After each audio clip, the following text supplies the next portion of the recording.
Hey, what's up, everybody? Dr. Ray, and we're coming live. It's been a pretty long time since I've been here, so let me just do some tests, just a sound test. Yeah, looks like everything's working. Um, so it's been a really long time since I went live, and I'll tell you a little bit why and what's going on, all my life updates, everything that's been happening for the last, because I haven't been live. Let's see, it was February, so it's March, April, May, June, July. Oh my goodness, wow, 5 months. Yeah, I'm really sorry about that. I mean to do these like every couple weeks, and time just slipped away.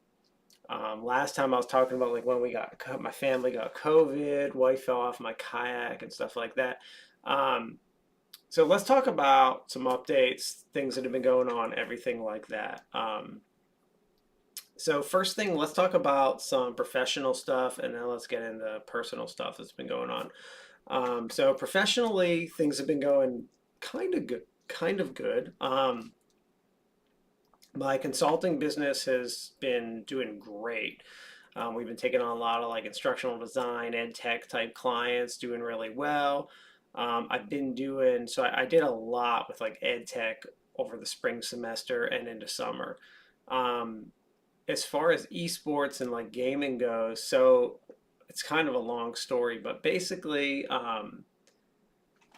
someone is literally driving down my street being pulled on a wagon in a like beach chair.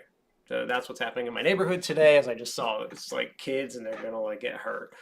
Um, but anyway, so what's been happening in gaming esports at UNCW? Things have been going really well. So we did get approved for some significant funding. However, there's kind of like a holdup with the funding because basically what's happened is the university wants us to be there and gave us funding to start up. However, we don't have a space for us to be. So the issue that we're running into is that we don't have a room. We have money, which we're not allowed to spend until we get a space, and there isn't a space for us. There's a couple options that we're exploring, but nothing has worked out just yet.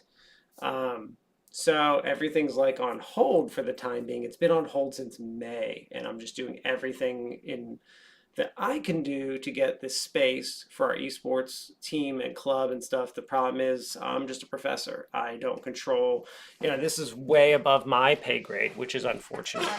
Um, so right now I'm waiting, but today's August 1st. So what I like to do is and I've said this a million times, I like to take the month of July and literally try to do less, like the least amount of work as possible.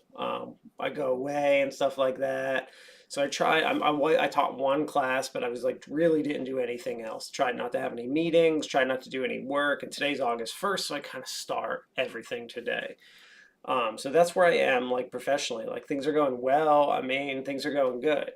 I guess. So, things are going great, actually. I was offered a position, I won't say the university, but it was for a really high salary in May to a job that I didn't apply to, didn't interview for, or anything.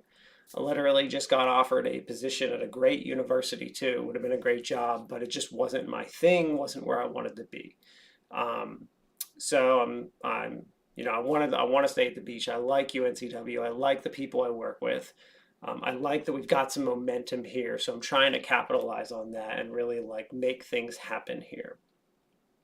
So that was something interesting to happen. But that's like all professional stuff, which probably isn't like the most exciting stuff. So let's get into more personal stuff. So starting in, let's see, so we were doing, let's see, my last update was like end of February. So yeah, I mean, my family all had COVID and stuff like that.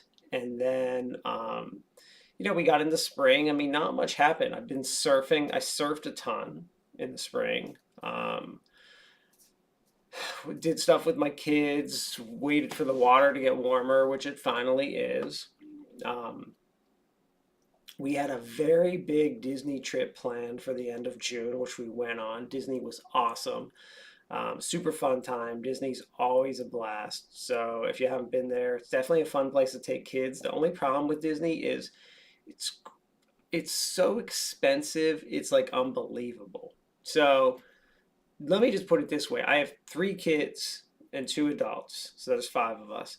Just for tickets for the park for 6 days, we spent just over $3,000 for tickets.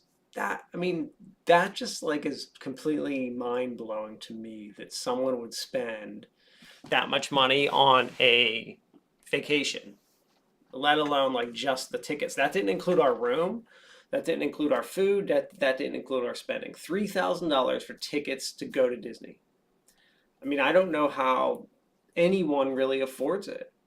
I mean, we saved up for a while, and it was a big trip planned, but like I don't know how people can afford to go to Disney. I don't know who's really going there. So we went to Disney. That was the end of June. We got back from Disney. We went away to on the 4th of July to my parents' house in Virginia. Came back for 2 weeks and then just went away again to my parents' house in Virginia. So that was like another vacation that we went on. This last vacation that I went on was my last vacation of the summer, which I'm excited about being done with vacation. I got to see some aunts, uncles, cousins, brother, parents. We all kind of stayed together. It was a lot for a week, but it was fun. The thing I realized about the difference between the ocean in Virginia and North Carolina is it's really cold. Like it's freezing there. And when I say freezing, I mean, so the water here is like 82, 83 degrees today, which is basically like really nice ocean temp. You can kind of like go in. The water there is like 60, like 62. I think it went up to like 65 one day. Like it was felt like ice. Like my kids didn't want to go in. Like what kids? Kids like I can tell a kid the pool's open, the water there's like ice floating in the water, and they'll like jump right. They don't care. This, nah, they were like my kid. I was like, "What are you doing? Why are you sitting on the beach?" They're like, "It's too cold to go in." Like what kid? The kids were saying it's too cold. I mean, it's crazy. There were like penguins. No, there weren't penguins swimming around us, but there could have been penguins because it was that cold. Like seals floating around me like ice, glacier. Like that's what it felt like. Like it was really cold. Like it was freezing water. So you get different temps there, and that's weird because it's only 5 hours up the coast. 5 hours up the coast is a 20-degree difference in water temp. But I've been surfing as much as I could. The surf this summer has not been like the best. It's not been like super great. Um, yeah, it just wasn't what I really call a great summer for surf. I've had some great last summer I felt like was a great summer for surf. This summer, not the best. So I didn't do a lot of surfing, but I did get my kids surfing a lot this summer because the waves were really small. So we got them standing up and really learning. Like my youngest is 7. He can like paddle the board and like kind of catch waves by himself now, which is pretty cool. So that's been exciting. My new house has been great all summer. This was our first spring and summer in the house. I mean, the reason I haven't done a lot of videos is that I was super busy with the esports stuff in the spring and just getting like our house together and stuff like that. So yeah, lots of stuff like that. The week before we went away, our cat passed away. He was 18 years old, almost 19. So he actually turned 19 this July, I think. So he did really well, but yeah, my cat did pass away. It was sad, but he was old, and the thing was like his cognitive ability was there the whole entire time. Like even at the end, the vet was like, "Wow, he like can think and do." He's like playing, but at the same time, like his body weight dropped in half. He couldn't control his bodily functions anymore. He couldn't really use his back legs. And at the very last few weeks, you could tell like there was pain happening. And so we had to put him to sleep, which was really sad. And then I buried him in the garden, which I kind of is like tradition for me. I tell the kids that the cats, our animals, help our vegetables grow. And that's kind of something we do. And they made like some little stuff for him, which was sad. But his sister had passed away a year and a half prior. So they were good cats, but man, animals are a lot of work. And that brings me to my next point. So I'm not planning on going away anymore right now, but if a hurricane comes to Wilmington, you can be sure that I am out of here. I will not stay around for a hurricane whatsoever. Um, The reason why I won't stay here for a hurricane is because we've stayed for a few of them. We stayed for only category ones or like tropical storms. Now, people say, like most locals you talk to, they'll be like, we don't evacuate unless it's a 3 or above. And that's fine. Like, I get it. Like, your house isn't going to be blown. Like, if a 1 comes here, like, your house isn't going to be blown down. But here's the bad part about it. So, first of all, when you're staying in a hurricane and you're like home and you stick around, here's what happens. You have, first of all, it's scary. Like your house, like everything's blowing on your house, and it does feel like your house is going to blow down, but it's not. It's fine. But the trees will be like bent, and it's like that for like 8 hours as it goes through. But the real scary part of the hurricane, there's 2 parts. There's one part that really stinks, and one part that's really scary. The really scary part is the part where the tornadoes come. For some reason, no one tells you about this. Like, oh, like it's just a 1, it's gonna be really windy and stuff. But what they don't tell you is there's tons of tornadoes in the storms. So you'd be sitting there in the storm, and it'd be like, tornado warning, go hide in the closet, like the whole time. In fact, my house got hit by a tornado. My last house that we lived in got hit by a tornado.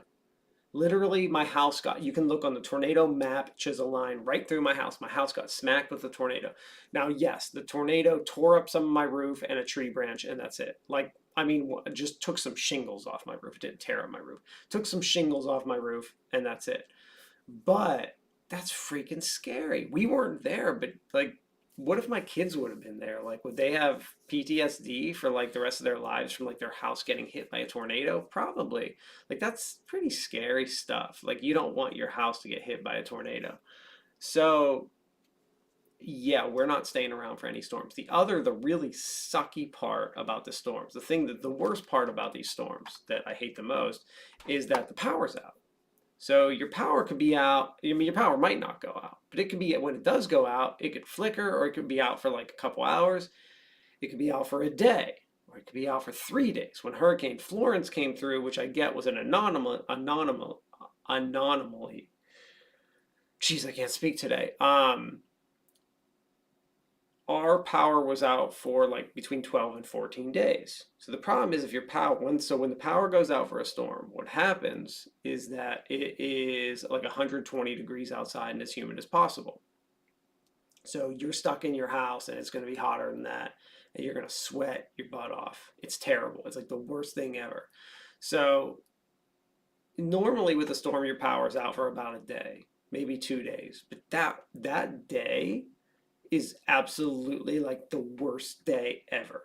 I mean, it really is. It's like so uncomfortable, terrible, painful. Everything is just terrible because you were just so hot and you can't get, and it's so hot outside after the storm goes through.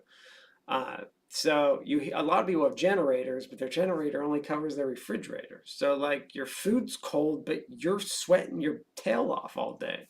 And then you can't sleep at night because it's really, really, I mean, if your house is like 90 degrees inside, you're not sleeping. Like it goes down to like in the 80s at night.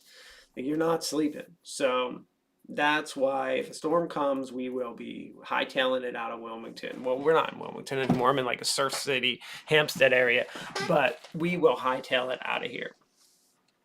Yeah, I won't be sticking around for a storm. That's for sure. Other personal stuff going on. Kids are getting ready to start school in like this month, and I'm going to be starting school this month. So I'm starting to like think about like prep work and everything. We're starting to think about like getting the kids ready for school, what's happening in the fall semester. That's like our traditional August, what we do. I'm sure lots of parents are doing the same thing, thinking about the kids going back and everything like that. And I'm thinking about like me going back. One thing I'm still up in the air about is the parking pass. Like I don't pay to park at the university for the last 2 years because of COVID, but do I need to do it this year? I can't tell. So I did like this like calculation where I figured out. So you can pay $5 a day to park on campus, and I pay $40 a month to park on campus. So I can pick or choose. So if I go to campus, let's see, 3 days a week. So let me just do the math here quickly. All right, so 3 days a week at $15 times 4 is $60. So if I go to campus 3 days a week, it's definitely cheaper to just buy the parking pass. It's also easier to have the parking pass too. If I go to campus 2 times a week, that's 10 times 4, even. So if I go to campus 2 times per week, it's definitely worth it to have the parking pass. The thing is, with all the COVID stuff still happening, I so here's the big thing for me. A lot of like the esports stuff that I do, like when we have like a club meeting or something like that, our club meeting takes place at 6:30 p.m. Now here's the interesting thing. It's free to park on campus after like maybe it's 4 or 5 p.m. So even if I go to campus 2 or 3 days a week, most times like if we have an event or do something with esports, it's either at night or on the weekend when it's free to park. So I don't think I need to pay because let's say I go to campus 1 time a week for a meeting, 5 times I don't need to do that one. 5 times 4 is only $20. I'm saving $20 a month by not paying to park. And since I go to campus mostly at night and off hours and weekends, where it's free to park, I don't need the pass for any reason. So I think I might have just convinced myself that I don't need a parking pass for the fall or spring semester. I kind of have to see. And in fact, I should even mention it's even cheaper than that because a lot of times when I go to campus, like let's say I do go 2 times or 3 times in the week in the pay hours, I won't necessarily stay for the day. I'll stay for like just an hour. Like I'll go for a meeting. So if I stay for an hour, I think it's only like $2 to park. So I can get away with like some cheaper days. Huh. So that means I probably shouldn't pay to park unless I feel it's worth it. Maybe I should just kind of see. And if I think I need the pass, I'll sign up. I need to check and see like, can I actually sign up for the pass? Let's see. Can I sign up for the pass like in October, or will they like retroactively bill me for the year? I need to figure that question out because I don't know the answer to it. So that's kind of everything that's been going on. We're kind of debating what the kids are going to do in the fall. Like, are they going to, my one son might do golf or soccer, or like, what sports are the kids going to play? I'm looking forward to more surfing, lots of surfing. That's what I've been my main hobby so far this summer. What I've been actively doing, I've been doing a lot of working out. Oh, I bought a rowing machine, which is kind of cool. I've been using Marketplace for like everything, like buy and sell, like everything in the world. Like I use Marketplace for everything. So I've been buying and selling lots of stuff on Marketplace. Such good deals if you search it. And I can sell things. I've sold so many things. I basically replaced my COVID gym with a better gym that I originally wanted. So when I bought like my gym over COVID, I wasn't able to get everything that I actually wanted because there were slim pickings. Like you had to like pounce on something right away if you wanted it. So like you kind of had to take what you could get.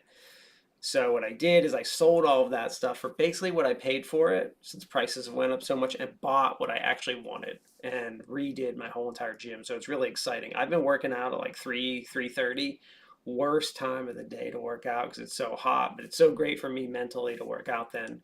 So I got like this big, huge like fan that's just like blowing on me 24/7 in there. So what I do is I work out for about 15, 20 minutes. Once I start sweating a lot, I go sit inside for like 10 minutes, get cooled off, go back out, finish my workout. So that's kind of like what my plan is for working out. I am really trying to reflect on my health and diet right now. So I'm about 8 pounds above what I want to be. So I'm trying to cut out some carbs and replace some meals. I eat really healthy, but I still eat too many calories, so I gain weight. So I'm trying to cut down my calories a bit with some more filling food, which means cutting high carb, calorie stuff and replacing it with some low calorie protein. So I'll just give you an example. Like I eat 2 bowls of oatmeal a day, usually in the morning and at night. But while oatmeal is healthy, eating it's just extra calories. So what I'm doing is I'm going to replace that night bowl of oatmeal with something else, like a vegetable smoothie that doesn't have many calories but will still be filling for me, to kind of see if that helps me cut down some weight. I'm trying to cut out 2 things: peanut butter and oatmeal, just the extra that I have. I still eat a handful of nuts and I still am eating a bowl of oatmeal, but I'm trying to cut those down a little bit. So that's where I am. I think that's everything I've been doing. I did get a new Alienware machine, which I reviewed for you guys on my YouTube channel, so you can check that out. It's been a beast of a machine, man. these machines, these high-end machines, they just make all the world of difference if you're into gaming or streaming or anything like that. Just everything about it just amazes me. The tech is just so great if you spend the money for good stuff. But anyway, I'll keep y'all updated on the state of my lab and what's happening. I'm going to try now that the semester's starting. Oh, my wife, so I'll update you guys in the semester and stuff. That's all I need to say. But my wife, so she uses voice to text and it's so bad. She just texted me, "Do you want any of this movie upstairs or leave it here?" Do I want any of this movie? Like, what is she trying to say? I think what she's trying to say is she probably made a smoothie and she's saying, "Do you want any of this smoothie?" But she says movie, and the worst. So what's bad is she doesn't correct it. Like when I send something to someone and I see it's really bad, I usually try to correct it because I'm like, they probably don't get what I'm trying to say. She's just like, well, they should assume I know what she says because I'm supposed to be a mind reader, I guess. And no, and that's definitely what she just said. And now I'm gonna go drink some smoothie. So I will.